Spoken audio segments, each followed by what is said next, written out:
the Vigilia, or watch isle, next day, very early, he set sail thence with all the ships for the lake of Maracaibo, where they cast anchor again.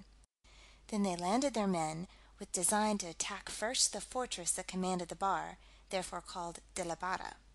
This fort consists only of several great baskets of earth placed on a rising ground, planted with 16 great guns, with several other heaps of earth round about for covering their men.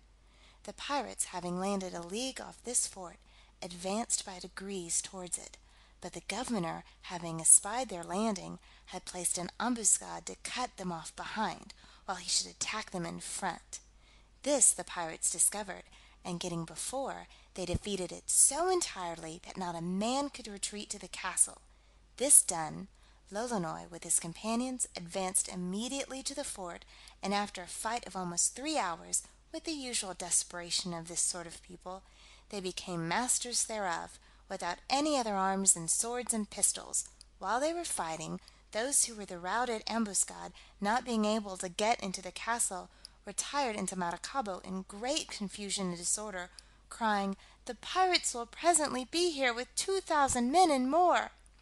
The city, having formerly been taken by this kind of people, and sacked to the uttermost, had still an idea of that misery, so that upon these dismal news, they endeavored to escape towards Gibraltar in their boats and canoes, carrying with them all the goods and money they could bring. Being come to Gibraltar, they told how the fortress was taken, and nothing had been saved, nor any persons escaped. The castle thus taken by the pirates, they presently signified to the ships their victory, that they should come farther in without fear of danger. The rest of that day was spent in ruining and demolishing the said castle. They nailed the guns, and burnt as much as they could not carry away, burying the dead, and sending on board the fleet the wounded. Next day, very early, they weighed anchor, and steered altogether towards Maracaibo, about 6 leagues distant from the fort; but the wind failing that day, they could advance little, being forced to expect the tide. Next morning they came in sight of the town, and prepared for landing under the protection of their own guns, fearing the Spaniards might have laid an ambuscade in the woods. They put their men into canoes, brought for that purpose, and landed where they thought most convenient, shooting still furiously with their great guns. Of those in the canoes, half only went ashore, the other half remained aboard. They fired from the ships as fast as possible towards the woody part of the shore, but could discover nobody. Then they entered the town, whose inhabitants, as I told you, were retired to the woods, and Gibraltar, with their wives, children, and families. Their houses they left well provided with victuals, as flour, bread, pork, brandy, wines, and poultry.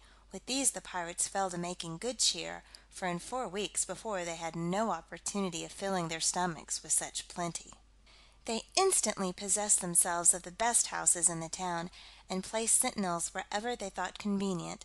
The great church served them for their main guard. Next day they sent out 160 men to find out some of the inhabitants in the woods thereabouts. These returned the same night, bringing with them 20,000 pieces of eight, 70 mules laden with household goods and merchandise, and 20 prisoners, men, women, and children. Some of these were put to the rack, to make them confess where they had hid the rest of the goods, but they could extort very little from them. Lolonois, who valued not murdering, though in cold blood, 10 or 12 Spaniards, drew his cutlass and hacked one to pieces before the rest, saying, "If you do not confess and declare where you have hid the rest of your goods, I will do the like to all your companions."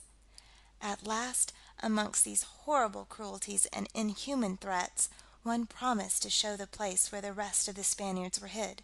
But those that were fled, having intelligence of it, changed place, and buried the remnant of their riches underground, so that the pirates could not find them out, unless some of their own party should reveal them. Besides, the Spaniards, flying from one place to another every day, and often changing woods, were jealous even of each other, so as the father durst scarce trust his own son. End of Chapter 7, Part 1. Recording by Acacia Wood.